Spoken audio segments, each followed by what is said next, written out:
मैं बात करके मैं अपनी बात ख़त्म करता हूँ। मेरे को वो लगता है कि पुलिस ऑफिसर होने के नाते पुलिस के बारे में बोलना बहुत ज़रूरी है मेरे लिए। पुलिस के बारे में हिंदुस्तान के अधिकांश लोगों के बीच में एक छवि बनी हुई है। वो ये कि पुलिस वाले करप्ट हैं, पुलिस वाले हर बात पे परेशान करते हैं, पुलिस वाले हर चीज़ में टांग अड़ाते हैं और पुलिस वाले बेसिकली इस समाज में एक अलग टाइप का माहौल बनाकर जी रहे हैं। हमारे खिलाफ में मीडिया भी कभी कभी खड़ी होती है, हमारे खिलाफ में ह्यूमन राइट भी खड़ा होता है, हमारे खिलाफ में जुडिशरी भी खड़ी होती है और कभी कभी जनता भी खड़ी होती है। तो कभी कभी मुझे लगता है कि हम आखिर किसके लिए काम कर रहे हैं, पता ही नहीं चल रहा है हमको। कभी कभी हमको लगता है कि सच में हम कोई गलत काम तो नहीं कर रहे हैं, पर बाद में मेरे बहुत गहराई सोचने के बाद लगता है कुछ तो हस्ती है कि हम मिट नहीं रहे हैं। कुछ तो हस्ती है हमारे अंदर जो जिसकी ज़रूरत इस देश को, समाज को है। तो मैं आपको थोड़ा सा समझाता हूँ कि हमारी ज़रूरत क्या है और हमारे ऊपर जो आरोप हैं वो कितने सही हैं और कितने गलत हैं।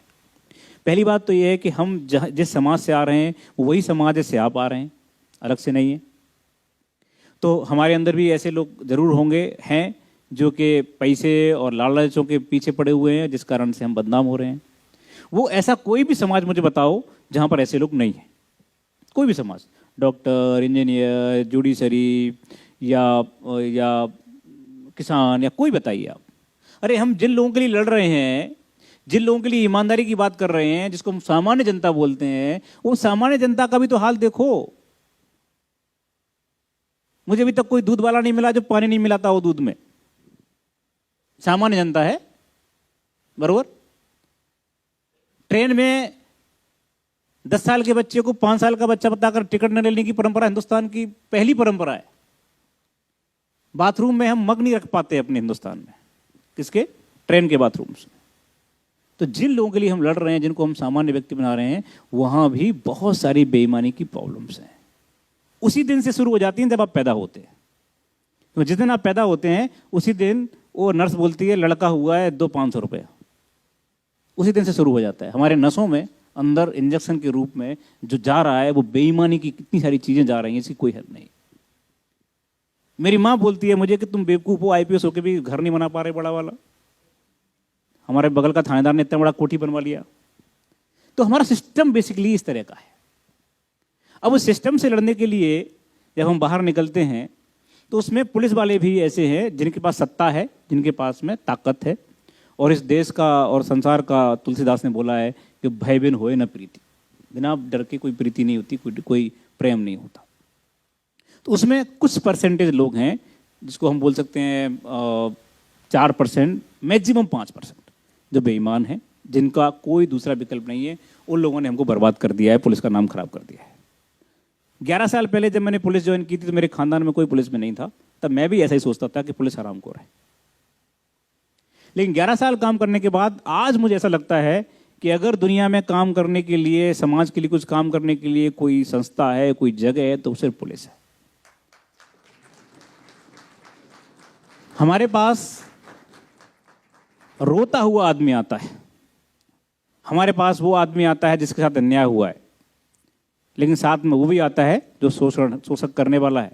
शोषक और शोषण दोनों आते। अब प्रॉब्लम समझिए हमारी, दोनों लोग आ गए, हमको ये तय करने में टाइम लगता है कौन सही है कौन गलत है। क्योंकि आपको 20-20 साल लग गए तय करने में कौन गलत है कौन सही है।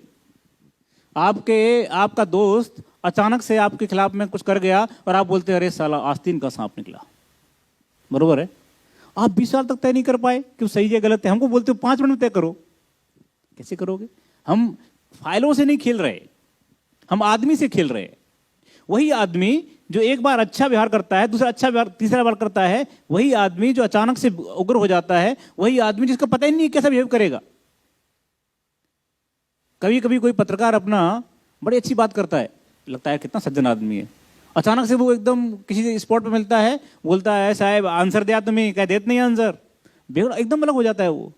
तो वो हम आदमियों से खेल रहे हैं और आदमियों से खेलना इतना आसान नहीं है। आदमियों की इमोशंस अलग अलग है, इसलिए हम ये तय नहीं कर सकते। 5 मिनट के अंदर हमको बोला जाता है बच्ची का रेप हो गया है, 1-2 घंटे के अंदर अगर आरोपी नहीं पकड़ा गया तो हम थाना जला देंगे। अरे बाबा कैसे जला दोगे तुम थाना?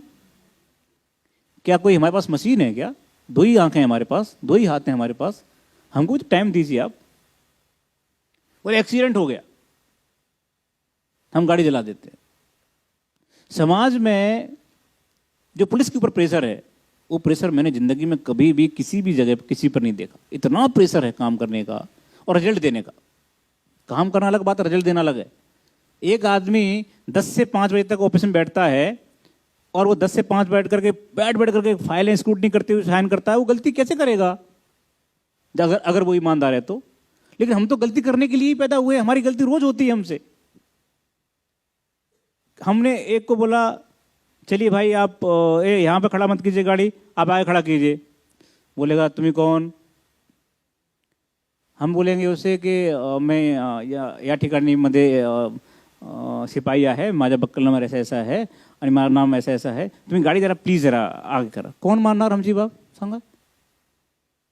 कोई नहीं मानता। वो क्या बोलेगा, अरे रुकना यार थोड़ी देर में हटा रहा हूँ गाड़ी। इसलिए क्या बोलना पड़ता है, गाड़ी हटा। तो ये आवाज का अंतर है। अब बोलेंगे आप बोलेंगे साहब पुलिस को बोलने का तमीज नहीं है। पुलिस बोलती है, ऐसे बोलती है पुलिस, देखिए हम पढ़े लिखे हैं। अरे बाबा क्या करें हम, हमारा पाला ही रोज ऐसे लोगों से पड़ रहा है। हम पे एक और आरोप है कि आप थाने में आए हुए जो आदमी एप्लीकेशन दे रहा है उसी से क्वेश्चन पूछते हैं, बरोबर है ना?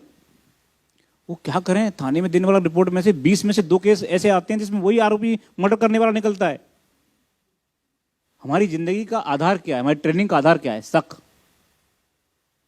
अगर शक नहीं होगा, अगर शक से बात नहीं करेंगे हम, तो हम कुछ नहीं पकड़ पाएंगे। कैसे, कभी तुमने सोचा है कि वो फलाना वो बोलता है कि फलाने प्लेटफॉर्म पर 4 केजी RDX सापड़ला, कैसे सापड़ला?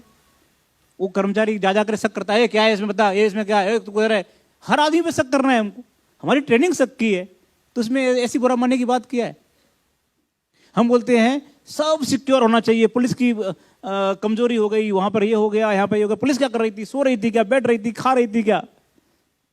और तो और कई लोग तो कैमरा ले लेकर के पहुंचते, देखो ये पुलिस सो रही है। अरे बाबा इंसान है, सोएगा नहीं क्या? आप उनको मत देखिए तो 10 से 5 करते हैं, हम 24 घंटे काम करते हैं। हमको भी जीने का अधिकार है, हमको पता ही नहीं है कि हम कब खाएंगे। तुम्हें पता है पुलिस वालों के जो पेट बड़े हुए हैं उसका कारण जानते हो? मैंने पूरा स्टडी किया, पूरा एकदम उसका स्टडी किया, काय का एकदम साइंटिफिक। तो मुझे मालूम चला डॉक्टरों से बात करने के बाद कि इनकी हैबिट क्या हो गई है कि अगली बार खाना कम मिलेगा कि नहीं पता नहीं, इसलिए पहली बार में ज़्यादा खा जाओ, जहाँ मिल जाए ज़्यादा खा जाओ। तो ऐसी सिचुएशन में मेरे पास वानखेड़े स्टेडियम है ये वाला, जहाँ मैच होते हैं, क्रिकेट मैच। तो मैं सिक्योरिटी के लिए जब लोगों को लगाता हूँ तो चेक करने में लोग बोलते हमें आतंकवादी है का? चेक होना नहीं चाहता आदमी हिंदुस्तान में। हाँ, अमेरिका जाएगा तो चुपचाप बेल्ट निकाल देगा, सब निकाल देगा, 2 घंटे खड़ा रहेगा, लेकिन यहाँ नहीं चेक होगा। गाड़ी हर एक वीवीआईपी की और वीआईपी की भी एकदम एंड तक जाना चाहिए। और एक आध बार ऑफिसर या कोई बड़ा आदमी मान भी जाएगा, लेकिन उनकी बीवियां नहीं मानती। गाड़ी एकदम एंड तक जाना चाहिए। वो कौन, आप सिक्योरिटी की बात कर रहे हैं तो हमको करने दीजिए ना काम अपना। जिसको रोकेंगे वो बोलेगा मला माहित, तुम्हारा माहित नहीं कौन है हमें। जिसको बोलेंगे बोलता है तुमचा, अच्छा नंबर सांग तुमचा, बिल्ला सांग, तुम्हारा सस्पेंड कर दो। अरे क्या समाज है? समाज में अगर आप सम्मान देंगे पुलिस को तो सम्मान पुलिस भी देगी आपको। जब आप ही सम्मान नहीं दे रहे, हर एक आदमी बोलता है मैं एडवोकेट हूं, हर आदमी बोलता है मैं ये हूं, मैं वो हूं, तो इस चक्कर में क्या हो रहा है, समाज में पुलिस की जो लैंग्वेज है वो रफ हो रही है, खराब हो रही है।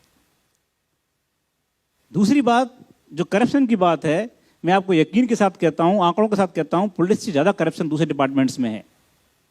लेकिन हमारा क्यों बाहर है, क्यों आपके सामने पहुंच रहा है? क्योंकि हम वर्दी पहने हुए हैं, हमारे पास नाम लिखा हुआ है। ये मैं अगर यहाँ से वहाँ तक जाते समय किसी से 500 रुपये लूंगा तो 50 लोग देख कर बोलेंगे ये साहब गए थे, ये मनोज कुमार शर्मा थे। लेकिन कोई सिविलियन जाएगा तो पता ही नहीं चलेगा कौन गया, कहाँ से गया, कैसे गया। दूसरी बात, दूसरे डिपार्टमेंट्स को सरकार पैसा देती है, जाओ फलाने फलाने गाँव में 20 कुआं खोदो फ्री में, बरोबर? तो वो 10 कुआं खोदेगा, 10 का पैसा खा जाएगा, तो 10 का जिसका खुद गया है वो अच्छा बोलने वाला है ना। 10 को तो पता ही नहीं है कि मेरे लिए भी आया था। हमारे साथ दिक्कत क्या है कि हम जो पैसे डिमांड कर रहे हैं वो चलते हुए रोड वाले कर रहे हैं, तेरा चालान करते हैं, तेरा ये करते हैं, इसलिए हम लोग बदनाम ज्यादा है, देखते ज्यादा है। लेकिन हकीकत ऐसी नहीं है। हकीकत ऐसी है कि महाराष्ट्र में कम से कम 80 से 85% पुलिस वाले दिन रात काम करते हैं, हर समय काम करते हैं, मेहनत से काम करते हैं, और इसीलिए आप देखिए बड़ी बड़ी समस्याओं को सुलझाते हैं। हमारी समस्या ये है, मैं आज आपके सामने रखता हूँ इस बात को, कि हमारी समस्या ये है कि जब तक मुद्दा बड़ा है तब तक तो मीडिया पूरा ध्यान देती है, जब मुद्दा छोटा हो गया तो मीडिया उसको ये नहीं दिखाती कि ये सॉल्व भी हो गया है। मैं बताता हूँ आपको, छोटा उदाहरण देता हूँ। अहमदनगर में एक बहुत बड़ा कांड हुआ, दलित कम्युनिटी के साथ में आंदोलन, कुछ बच्चों को मार दिया गया था 1-2 साल पहले, 1-1.5 साल पहले। क्या जगह का नाम था, मैं भूल गया, हाँ कुछ तो भी था। अब उसमें बहुत रोज बहस चलती थी, रोज बहस, पुलिस पर पुलिस पर पुलिस पर, ऐसा लगता था कि अब क्या कर रहे हैं, आंदोलन ये सब। 2 महीने बाद ये तय हुआ कि घर वालों ने ही मारा है। बरोबर है ना? अभी कुछ दिन पुरानी बहुत महाराष्ट्र में बहुत चला था रोज आंदोलन। उसके बाद मीडिया चुप हो गई, बोली नहीं, एक सेंटेंस नहीं बोली। क्या करें हम? अरे बाबा कुछ तो बोलो, 2 महीने तक हमारी जान खाई है, एक दिन तो बोलो कम से कम। तो द प्रॉब्लम क्या है कि हमारा समाज नकारात्मक चीजों को लेने के लिए तैयार है, टीआरपी नहीं बढ़ती, कुछ दिक्कतें हैं, और इसीलिए जो अभी हमारा देश इस जिस जगह खड़ा हुआ है वहां से अब देखो आगे बढ़ने का एकदम टेक ऑफ की पोजीशन में है। अब देखिए मीडिया सकारात्मक चीजों की तरफ जा रही है, अब जाना शुरू कर दिया लोगों ने। अब मेरे पास लोग आते हैं, सर कुछ पॉजिटिव स्टोरी दीजिए। इसका मतलब ये है कि हम धीरे धीरे बढ़ रहे हैं। जो संक्रमण काल था देश के निर्माण का, उस संक्रमण काल से थोड़े हम अब पॉजिटिव दिशा में जा रहे हैं, और मुझे ऐसा लगता है जो पॉजिटिव दिशा है उसमें पुलिस की जो भूमिका है वो भी डिफाइन हो रही है। हम भी न्यायालय के, मानवाधिकार के, इन सारे चीज़ों के बीच में अपने आप को ठीक करने की कोशिश कर रहे हैं। जो हमसे गलतियां हुई हैं, जो हमने अपने अधिकारों का दुरुपयोग किया है, उनको ठीक करने की कोशिश कर रहे हैं। और मुझे ऐसा लगता है कि आगे आने वाले समय में महाराष्ट्र पुलिस इस देश की सबसे बेहतरीन पुलिस के रूप में सामने उभर कर आने वाली है। मेरी तरफ से इतना ही। बहुत बहुत धन्यवाद मुझे बोलने का मौका देने के लिए, बहुत बहुत धन्यवाद। और मैं आपके सुखद और उज्जवल भविष्य की बहुत बेहतरीन कामना करता हूं। मुझे पूरा विश्वास है कि आप आने वाले समय में सरकार ने जो, और जो श्याम टीवी ने जो एक बड़ा मुहिम लिया है, इस मुहिम को आप आगे ले जाएंगे, और आप में से कई लोग इस वास्तविक मंत्रिमंडल के रूप में देखने को मिलेंगे आगे आने वाले समय में। और मुझे ये भी यकीन है कि आप में से कई लोगों को मैं वहाँ पर रिसीव करके सैल्यूट करूँगा। Thank you very much.